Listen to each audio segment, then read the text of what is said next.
किसान एक बार फिर अपने खेत खलिहानों और घर से दिल्ली के लिए निकल चुके हैं। दिल्ली में आने वाली सभी सीमाओं पर सख्त सुरक्षा का व्यवस्था किया गया है। सरकार और किसानों के बीच 3 दौर की बैठकें भी हो चुकी हैं, लेकिन कोई हल निकलता अभी तो दिखाई नहीं दे रहा है। किसान अपनी 13 सूत्रीय मांगों पर अड़ गए हैं। वहीं केंद्र सरकार इन 13 में से कुछ मांगों पर विचार करने के लिए समय मांग रही है, लेकिन किसान संगठनों का कहना है कि सरकार सभी 13 मुद्दों को तुरंत लागू करे। इन 13 मांगों में 10,000 प्रति महीना प्रति किसान पेंशन देना, पिछले किसान आंदोलन के दौरान किसानों पर हुए मुकदमे को रद्द करना और बिजली बिल घटाने जैसे कई अन्य मांगे किसान के ओर से की गई है।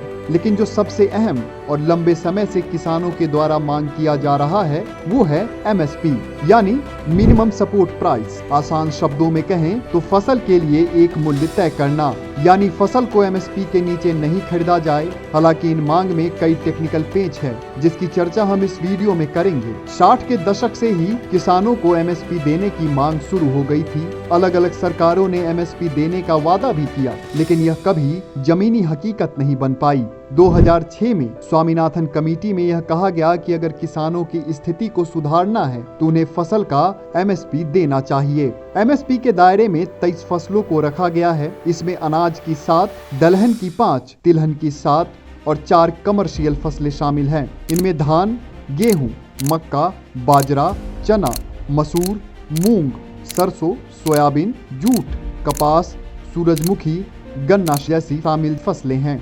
MSP सरकार के एक संस्था commission for agriculture cost and prices की सिफारिश पर सरकार तय करती है। यह प्रक्रिया हर साल होती है।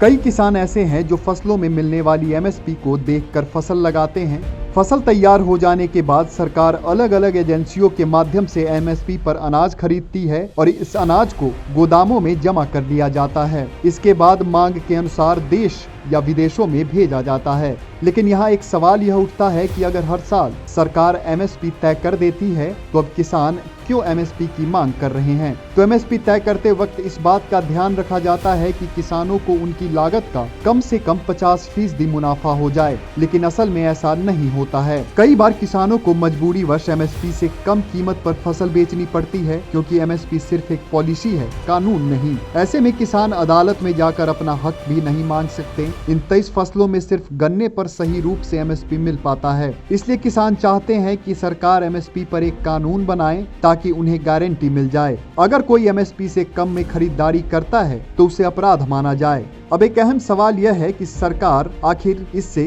क्यों बच रही है? तो इसके पीछे 2 अहम कारण हैं। पहला तो ये कि MSP हमेशा फसल की एक फेयर एवरेज क्वालिटी के लिए दिया जाता है, यानी कि जब फसल की अच्छी क्वालिटी होगी तभी उसकी MSP पर खरीद की जाएगी, अन्यथा नहीं। ऐसे में अगर सरकार ने MSP पर गारंटी दे दी तो उस फसल की क्वालिटी अच्छी है या नहीं, ये कैसे तय किया जाएगा? और अगर फसल तय मानदंडों पर खड़ी नहीं उतरती है तो उसका क्या होगा? वहीं दूसरा कारण आर्थिक रूप से जुड़ा है। अगर सरकार MSP को कानूनी रूप से लागू कर देती है तो सरकार के खजाने से हर साल तकरीबन 10 लाख करोड़ रुपए खर्च होंगे। अब यहाँ आप यह जान लीजिए कि सरकार की वार्षिक बजट 45 लाख करोड़ रुपए है और वो सबसे अधिक 11 लाख करोड़ रुपए इंफ्रास्ट्रक्चर पर खर्च करती है। ऐसे में आर्थिक दृष्टि से भी MSP देने में असमर्थ नजर आती है। बता दें, सरकार ने एजेंसियों के जरिए 2019-20 में 2.7 लाख करोड़ रुपए की फसल खरीदी। ये कुल उत्पादन का करीब 1/3 हिस्सा है। अब इन तमाम बातों के बाद भी किसान अपनी मांगों पर अड़े हुए हैं, तो वहीं सरकार लगातार उन्हें समझाने और मनाने की कोशिश कर रही है।